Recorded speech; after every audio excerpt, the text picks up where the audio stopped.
इस वक्त की बड़ी खबर उत्तर प्रदेश से आ रही है, जहां योगी आदित्यनाथ सरकार ने साफ कर दिया है कि उत्तर प्रदेश के निकाय चुनाव में ओबीसी आरक्षण पर हाईकोर्ट के फैसले के बाद बड़ा बयान उत्तर प्रदेश सरकार का आया है।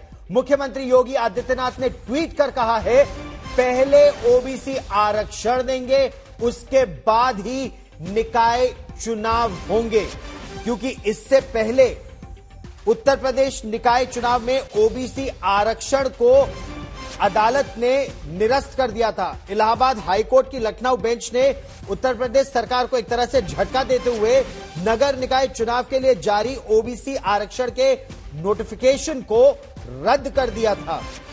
हाईकोर्ट ने निकाय में जो प्रशासक नियुक्ति का जो शासनादेश था उसको भी निरस्त कर दिया था। यह कहा था कि बिना ओबीसी आरक्षण के ही चुनाव कराया जाए, यह कह रहा था कोर्ट का। लेकिन अब इस पर एक बड़ा कदम योगी आदित्यनाथ सरकार ने कहा है, पहले होगा ओबीसी आरक्षण और उसके बाद कराए जाएंगे चुनाव। जरूरत पड़ने पर सुप्रीम कोर्ट का दरवाजा भी खटखटाएगी सरकार। हाईकोर्ट ने अपने आदेश में क्या कहा था? शहरी विकास विभाग का जो है उसको जो अधिसूचना जो जारी की गई थी चुनाव के लिए, उसे निरस्त किया जाता है। अधिसूचना रद्द हो जाने से जो सीटों को लेकर बदलाव सामने आया था कि ये सीटें फला सीटें ओबीसी के लिए आरक्षित है, वो निरस्त हो गया था वापस। इसके अलावा सरकार की तरफ से 12 दिसंबर 2022 को जो शासनादेश जारी किया गया था कि जहां जहां निकाय का कार्यकाल पूरा हो गया है वहां कार्यपालक अधिकारी और वरिष्ठतम अधिकारी के माध्यम से याचिकाएं के खाते खुलेंगे, लेकिन उसे भी निरस्त कर दिया गया। लेकिन इस बीच समाजवादी पार्टी के अखिलेश यादव, पूर्व मुख्यमंत्री अखिलेश यादव का क्या कहना है, हम आपको वो भी सुनवाते हैं। सब प्राइवेट कर रहे थे, कंपनियां एक एक करके बेच रहे थे। अगर सब सरकारी कंपनियां बिक जाएंगी, नौकरियां नहीं निकलेंगी, तो अंतर्गत आरक्षण खत्म। बिल्कुल। तो और यहाँ तो दिखाई दे गया, जो आरक्षण मिलना चाहिए था, अगर सरकार सही तरीके से पैरवी करती, सरकार सही तरीके से पक्ष रखती, तो आज पिछड़ों को आरक्षण मिलता।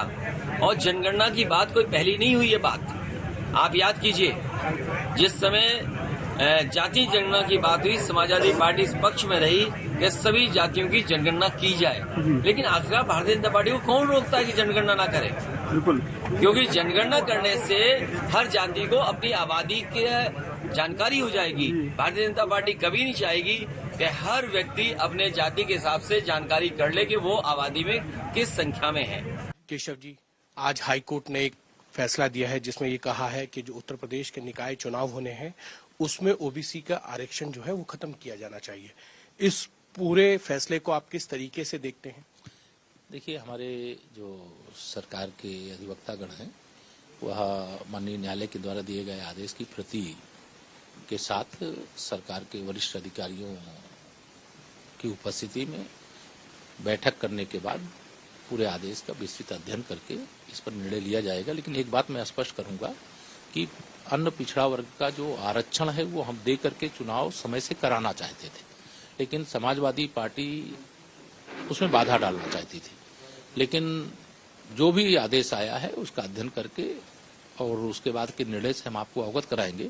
लेकिन अन्य पिछड़े वर्ग को जो आरक्षण दिया जाना है वह आरक्षण दिए बगैर उत्तर प्रदेश में नगरीय निकाय के चुनाव कराने का कोई विचार नहीं। सर, लेकिन आपकी ही सहयोगी दल है, अपना दल, वो ये कह रही है कि अगर जरूरत पड़ी तो हम सुप्रीम कोर्ट का भी दरवाजा खटखटाएंगे ओबीसी आरक्षण को लेकर निकाय चुनाव। जो माननीय न्यायालय का आदेश प्रथम दृष्टया मैंने पूरा अध्ययन नहीं किया है, लेकिन जो मैंने देखा है उसमें सरकार के लिए ये ऑप्शन है जिसके कारण से चुनाव कराने पर रोक लगाई गई है।